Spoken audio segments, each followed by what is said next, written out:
ماه ربیع الاول به معنای حقیقی کلمه ربیع حیات است، ربیع زندگی است،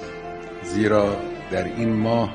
وجود مقدس پیامبر گرامی و همچنین فرزند بزرگوارش حضرت ابی عبدالله جعفر بن محمد الصادق ولادت یافته‌اند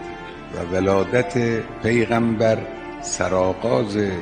همه برکاتی است که خدای متعال برای بشریت مقدر فرموده است. ما که اسلام را وسیله سعادت بشر و راه نجات انسان می‌دانیم، این موهبت الهی مترتب بر وجود مبارک پیغمبر است که در این ماه اتفاق افتاد.